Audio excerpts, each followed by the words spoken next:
انہوں نے ماضی میں بھی سارا وقت ڈیزاسٹر کیا, کوئی گولڈن ایج تو آئی نہیں تھی ان کی.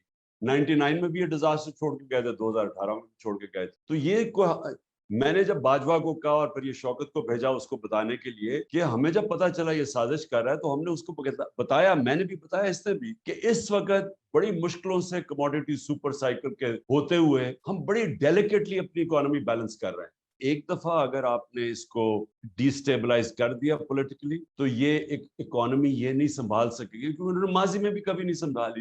یہ ہو ہی نہیں سکتا کہ آپ کی پولیٹیکل انسٹیبلٹی ہو اور آپ کی اکانومی ٹھیک ہو جائے. یہ ہو ہی نہیں سکتا کہ آپ ایک ویک پولیٹیکل گورنمنٹ آئے اور وہ آ کے ریفارمز کر دے. یعنی مجھے پتا ہے کہ کس طرح ہم نے یہ 3.5 سال گزارا کیا تھا, جب ہمارے پاس کلیئر میجورٹی نہیں تھی, ہم مضبوط نہیں تھے, تو کس طرح کے پریشر فیس کرنے پڑے کہ جب بھی کوئی طاقتور مافیا کے اوپر ہاتھ ڈالتے تھے تو اپنے اندر سے ہی اپنی میجورٹی بچانے میں پرابلم لگ جاتا تھا. اور پھر جب سپر کنگ صاحب اگر فیصلہ کریں کہ یہاں اکاؤنٹیبلٹی نہیں ہونی, تو ہم جو مرضی کر لیں, اکاؤنٹیبلٹی نہیں ہو سکتی.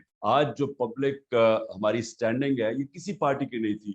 ویسٹ پاکستان, ہاں مجیب الرحمان کی پارٹی تھی 1970 میں ایسٹ پاکستان, لیکن ادھر کبھی پارٹی کی اس طرح کی پبلک بیکنگ نہیں جو آج اس کی. تو اس پبلک بیکنگ کا فائدہ اٹھاتے ہوئے ہم اگر الیکشنز کے اندر ایک کلیئر میجورٹی آتی, اس کے بیس کے اوپر لوگوں کو مینٹلی تیار کر کے پہلے کہ آپ ایکسپیکٹ کریں کہ ہم نے بڑے مشکل وقت سے گزرنا ہے, ہم نے یہ کینسر پھیل رہی ہے جسم میں, اس کو کاٹنا ہے, تکلیف ہوگی, لیکن اس کے بعد آپ کا اچھا وقت آ جائے. جو میں اپنے لوگوں کو جانتا ہوں, آپ دیکھ لینا, یہ بڑی ریزیلینٹ قوم ہے, یہ کھڑی ہو جائے. پاکستان کے اندر ڈالرز کیسے لے کے آنے ہیں اوورسیز پاکستان سے, یہ ہے کہ جو ہمیں ریفارمز کرنی ہے گورننس کے اندر, وہ سب سے پہلے ہم ساری رکاوٹیں روکیں جو کہ ان کے راستے میں آتے. ایک سسٹم جو کرپٹ ہو چکا ہے, اس میں لوگ پیسے بنا رہے ہیں, وہ چینج آنے نہیں دیتے. ایف بی آر کے اندر ہم نے اتنی ٹیکنالوجی لانے کی کوشش کی, وہ جب وہ آنے لگتا تھا, وینڈر آتا تھا کوئی باہر سے کہ وہ سارے ہم آٹومیٹ کریں, ادھر سے اندر سے کوئی جا کے وہ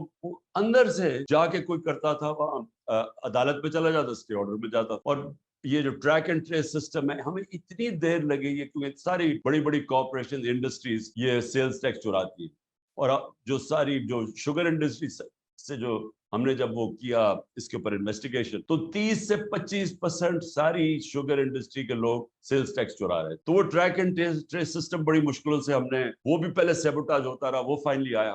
جو بھی چیز ڈالر انکم لے کے آتی, اس کے لیے ایک علیحدہ منسٹری ہونی چاہیے, کیونکہ وہ کون سی چیزیں ڈالر لے کے آتی ہیں, تاکہ ان کی صرف فوکس ہو کہ وہ منسٹریز جو جدھر, کیونکہ وہ کراس دا بورڈ ہوتی ہے نا, ایک تو ایکسپورٹس ہیں آپ کی, لیکن اور بھی آپ کی ہیں, ایگریکلچر ہے, اس کے اندر کون سی چیزوں سے ہم امپورٹ سبسٹیوشن کر سکتے ہیں, لانگ ٹرم پلاننگ ہو, تو وہ ایک جگہ سے مانیٹر ہو. کیونکہ میں نے ریئلائز کیا کہ وہ علیحدہ جگہ کام ہوتے ہیں, ان کی کوئی کوارڈینیشن ہی نہیں ہوتی. صرف یہ ٹورزم بھی یہ بہت بڑا منی ارنر ہے. میں آپ کو ایک اور بات بتاؤں, میرے پاس آیا آسٹریا سے, اس نے مجھے کہا کہ آپ کا جو وہ ناردرن ایریاز پھر کے آیا, اس نے کہا آپ پاکستان دنیا کا اسکیئنگ کیپٹل بن سکتا ہے, کیونکہ وہ برف پگھلتی جا رہی ہے گلوبل وارمنگ سے. ہماری اتنے اونچے اونچے پہاڑ ہیں کہ وہاں سارا سال اسکیئنگ ہو سکتی ہے. تو اینی وے, میں صرف یہ ایگزامپل دے رہا ہوں کہ ہمارے پاس کیپیسٹی, اب جی بی کے اندر کیپیسٹی ہوگی کہ وہ ڈیولپ کرے. سو یہ بھی ایک جو بھی ڈالر ارنر کی آپ کو مثال دے رہا ہوں.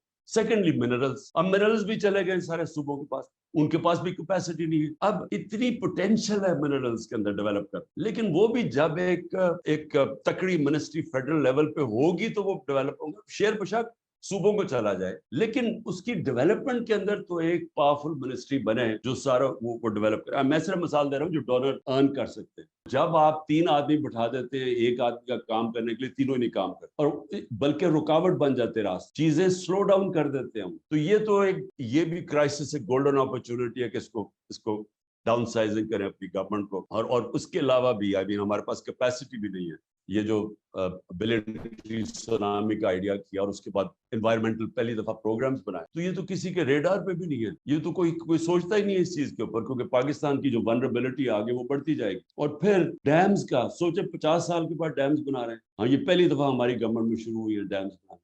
تو یہ بھی یعنی جب تک ایک بیٹھ کے جو ابھی آپ نے, ایک تو ایمرجنسی ہو گیا, ایک شارٹ ٹرم ہو گیا, لیکن لانگ ٹرم پلاننگ کبھی بھی کوئی دنیا کے اندر ملک پروگریس نہیں کر سکتا جب کہ اس کی لانگ ٹرم پلاننگ. جو سب سے بڑا پرابلم ہے نا وہ ہے اسمال اور میڈیم انڈسٹری. وہ ان کے اتنی زیادہ پرابلمس ڈالتے ہیں ان کے راستے میں, کیونکہ ان سے بھی ہماری میٹنگز ہوتی تھی. اچھا وہاں بھی یہی ہوتا تھا. اور ایف بی آر کے اندر اچھا آپ کہتے ہیں یہ چیزیں کم کریے, ٹیکس کر دیں, انسینٹیوائز کریں, وہ تھوڑی دیر کے بعد وہ کوئی اور لائن ڈال کے پھر وہ ٹیکس لگاتے. بھیا ٹیکس نہیں لگاتے تھے, اپنی پاور چھوڑتے نہیں تھے. یہ جب سارے مل کے آ جائیں گے تو مجھے بتاؤ انہوں نے گورننس کیا دینی ہے. یعنی وہ بالکل ہی اپوزٹ ہے جو ملک کی ضرورت. ملک کی ضرورت ہے اسٹرانگ گورنمنٹ. یہ جو لے کے آ رہے ہیں وہ مور آف دا سیم. یہی لوگ ہیں نا, یہ ان میں ایک دو اور ریلو کٹے ایڈ ہو جائیں گے, لیکن وہ گورننس کیسے پرووائڈ کریں گے, کیونکہ انہوں نے ابھی تک ایک تو ریفارم کی نہیں ہے, نہ یہ کر سکتے ہیں. سو اس لیے انفارچونیٹلی جس طرف ہم ڈائریکشن جو ملک کا جا رہا ہے, میں 1 سال سے لگا ہوا ہوں کہ ایک ہی طریقے الیکشن کرواؤ. اب کہہ رہے ہیں کہ اکتوبر میں بھی شاید الیکشن نہ ہو, اگلے مارچ پہ چلا جائے. وہ کیوں چلا جائے؟ کیونکہ جب تک پی ٹی آئی کرش نہیں ہو جاتی انہوں نے الیکشن نہیں کروانا. اب مجھے یہ بتاؤ کہ جن کی سوچ یہ ہے وہ پاکستان کو تو نہیں سوچ رہے. ہیلتھ کارڈ بہت امپورٹنٹ ہے, کیونکہ یہ ہیلتھ کارڈ کی صرف یہی نہیں ہے کہ یہ غریب آدمی کا سب سے, جب بیچارہ بیمار ہوتا ہے, عام آدمی, غریب کیا, اب تو مڈل کلاس کا بھی یہی حالات ہے, جب وہ سب سے تکلیف میں ہوتا ہے اس کے پاس ہیلتھ انشورنس ہو, تو وہ اس سے بہتر نعمت آپ نے کسی کو, آپ عام آدمی کو دے سکتے ہیں. لیکن اس کے علاوہ پہلی دفعہ پرائیویٹ سیکٹر کے ہاسپٹل دیہاتی علاقوں میں جا رہے ہیں. پہلی دفعہ کیٹریکٹ کے آپریشن کرنے کے لیے ڈاکٹرز نے اپنی چھوٹی چھوٹی کلینکس کھولی تھی دیہاتوں کے اندر, ہیلتھ کارڈ کی وجہ سے. سبسڈائز تب کریں جب اس کا رزلٹ نظر آئے کہ ہاں ایکسپورٹ سے آپ کی انکریز ہوئی ہے, تو تب سبسڈیز ہے.